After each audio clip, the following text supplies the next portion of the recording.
Hey, good morning, guys. Good morning. I hope you guys are doing well. It is my fifth day in Iceland, and I'm going to show you guys the views outside. It's a beautiful view. I'm actually in a museum, and this is what it looks like outside, mountains in the background, stuff like that. And this is part of a trip that I'm taking with my girls, and we're doing kind of a family trip, but also we are talking a lot of business. So one little tip for those of you that have families or want to have families one day, talk business with your kids. Just have fun conversations about things that they want to do, stuff like that. But anyway, let's get this party started. I want to say good morning to everybody. Shout out the city that you're from. Let me know what city you're from. Also, let me know if you can hear me. Okay, give me a yes. You can hear me. I see El Hodge and Solid DC TV. One, good to see you. Let me know you guys can hear me so I can know that I'm coming through. I'm not actually at my desk. I'm in this museum and it's sort of out in public. So there's a little bit of background noise. So if I'm coming through okay, just give me a quick yes. All right, thank you, El Hodge. I appreciate it. Karen Dorsey, Robert Jones, B1 to you too. As you know, this is drboycetv.com, the home for intelligent black people. And by the way, this is my Iceland sweater. What do y'all think? Do I look icy? It's a company called Icewear. So what do y'all think? Y'all like the sweater? Y'all like the look? Anyway, I got this yesterday. All right. So anyway, Willa from Albuquerque. Let me tell you guys what happened. So stock markets were rattled a little bit because for the first time in about 12 years, the United States government's credit score was reduced. It was downgraded by a company called Fitch. Fitch is a rating agency. It was downgraded from AAA to double A plus, which doesn't sound like much. It's still very good credit, and it was their long term bond credit score in terms of their long term debt, the likelihood that that debt is going to be repaid, and this was quite a topic of conversation because one of the things that we used to discuss in my when I was working on my PhD was most financial models are predicated on the assumption that U.S. government debt is completely risk-free, that there's no chance that the United States government could ever default on its debt, and so this is kind of a big deal. I don't think that assumption is always going to be true. I don't think that we'll always live in a world where U.S. government debt is risk-free. I don't believe that. But, it is what it is, right? So, and you do have still one of the strongest economies on earth, the United States, because we kind of worship money. We worship capitalism as a religion here in the United States. We're good at making money. Here are the specifics in terms of how this might affect you and what's really going on. Okay, so first of all, this debt rating reduction is a controversial topic. Now, Soltran says it's not a big deal. It's not quite a big deal, but it is kind of a big deal in the sense that the European stock index went down by about 1.6%. 1.6%, you're talking about billions of dollars, right? So you're not, it's small, but not so small, right? It's small, but not non-existent, not totally insignificant. And there are people that don't agree. Some people that I respect, Lawrence Summers, who's a really good economist. I remember reading his research when I was on the faculty of Syracuse University. He also was the former president of Harvard University. He thinks it's a bunch of BS. Mohammed El Arian, he also says it's a bunch of BS. He's a great economist. And I get that, right? I respect these guys immensely, and I think that their point of view should be considered. Now, let me tell you the reasons why Fitch felt the need to downgrade U.S. government debt. The reason Fitch cited two issues that I think should not be ignored. One is the growing debt burden in the United States. The United States, give me a yes if you understand what I'm saying here. The United States is going so deep in debt, it's unbelievable. It's absolutely ridiculous. I think capitalism, the trapping of it is that you have wealthy people that are just using the government to pursue their own agenda to literally rob the piggy bank. The pandemic was a multi-trillion-dollar heist, in my opinion. You have companies like Pfizer that are scrambling right now to find a way to make money again because they felt like the pandemic was a blockbuster for them. It was like releasing a blockbuster movie because they all made like 20, $30 billion each. So now they're trying to figure out, okay, what's our next big big financial win, right? We need another pandemic so we can make money again, which is, I think, a very sick sort of way to think about making money. So anyway, I'm gonna walk away and move because people are near me now talking.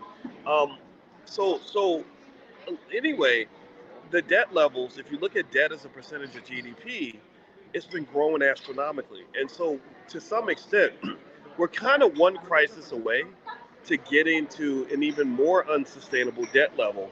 And I think that this lack of financial intelligence is really going to be costly to the government. So Fitch cited that rising debt level is one of the reasons they downgraded U.S. debt.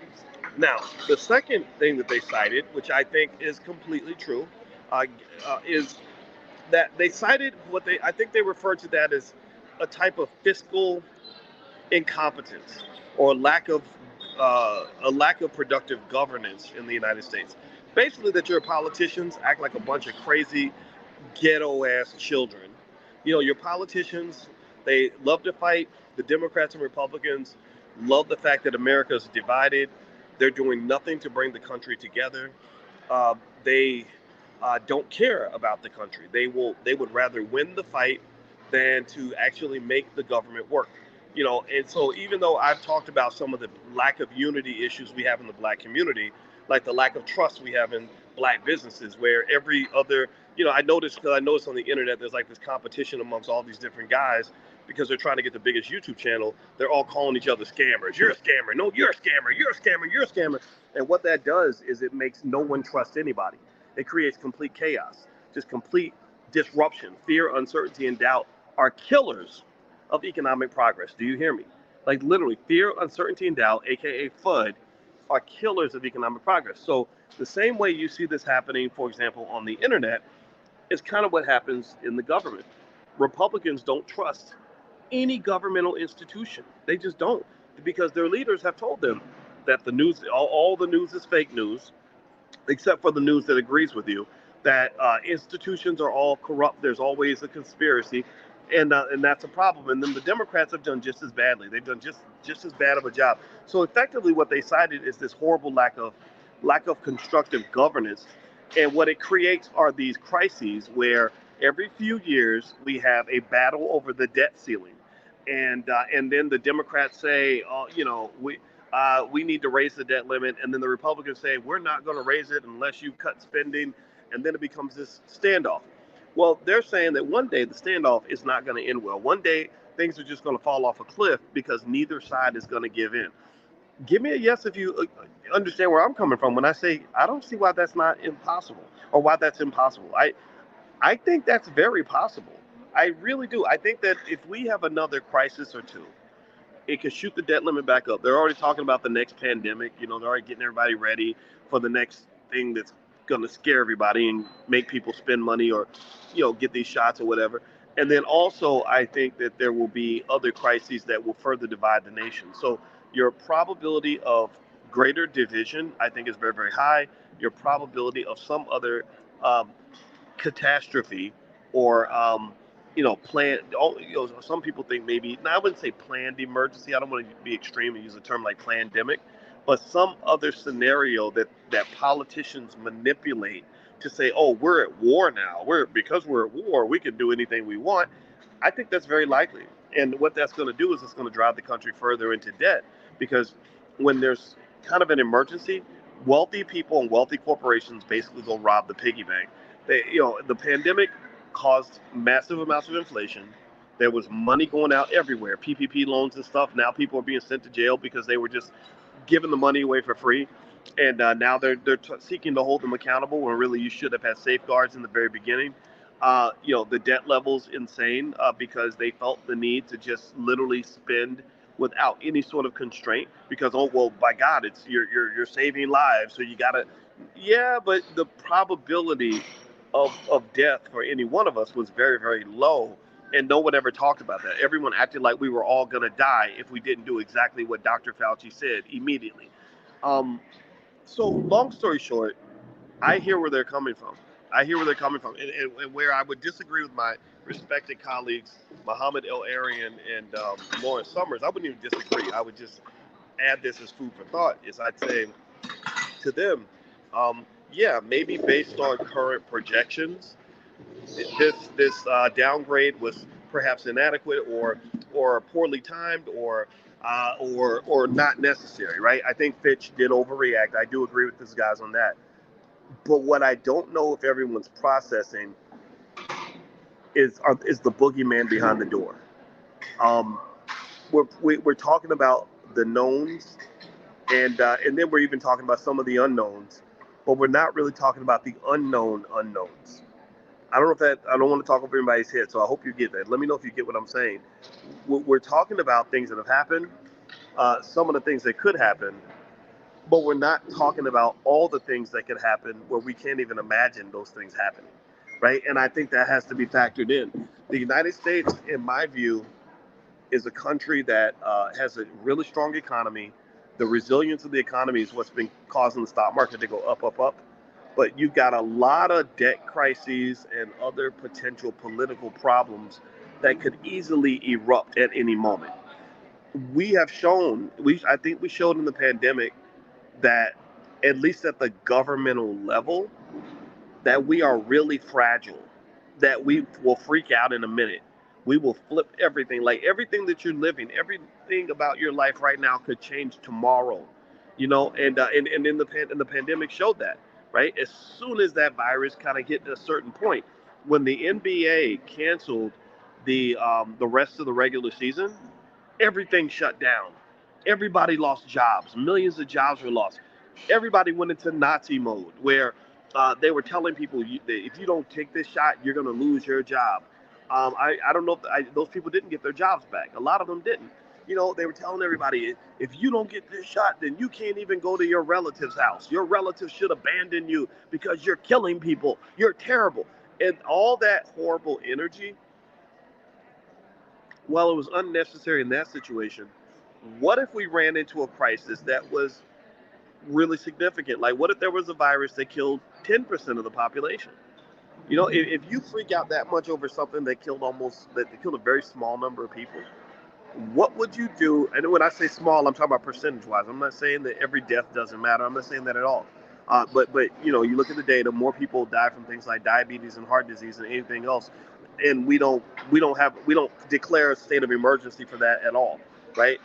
So I just personally think um, there's something to this, right? So I'm not saying that the downgrade uh, it was appropriate. What I would say to you is, if the market dips because of this downgrade, I think that is a buying opportunity in the market.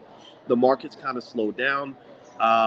There are some scenarios where I think you could buy in and get a good price on some of those companies you've been waiting on. But I just kind of think that there's more to this than what we might think. So anyway, by the way, if you want to get a copy of my book, The 10 Commandments of Black Economic Power, you can go to boycewatkins.com. That's my website. My kids, we have a small family business. My kids will ship the book to your house. So feel free to go to my website, boycewatkins.com. And also, I sent out a profit alert on a stock that I really love. I sent one out. It's coming out this morning. So if you'd like to get that information on this stock, as well as our $5 a day investing plan in the Black Business School, it's all free. Just text the word stock to 31996. If you text stock to 31996, I'll send you the profit alert. Last but not least, my Instagram is Dr. Boyce Finance. If you want to follow me on the gram, I was answering questions yesterday for quite a while, and so feel free to follow us on Instagram if you'd like to hang out with us there. And then also, last but not least, if you want your kids involved with wealth, in the Black Business School, we spent years working with experts from our community to develop financial workbooks for children at every grade level. So if you'd like to take a look at those workbooks, just go to financialworkbooks.com. They're all discounted, so feel free to take a look. All right, everybody, I'm out of here. So just one more view. This is Iceland, and this is the view from up in this museum. It's a museum. It's like the rooftop area. So it's a beautiful place. If you get a chance to travel, I highly recommend visiting the country. It's very nice, and also, but visit like at a time where there's light. Like right now, the sun doesn't go doesn't go down until 11 p.m. Kid you not, the sun goes down at 11 p.m. and it comes back up like 4 hours later or 5 hours later, something crazy like that. So there's a lot of sunlight. But if you come at a different time of year, it's very cold and it stays dark the entire day. So pick the time where the sunlight is maximized. So what month is this? This is August 1st, so or August 2nd, whatever it is. So cover the time like now. Don't come at a time where the weather's kind of crazy. Okay, so that's just my 2 cents on Iceland. I'm gonna go to Europe next, and I'll let you guys know what I think about Denmark. So take care, guys. God bless you, and I'll see you soon. Have a wonderful day. Peace.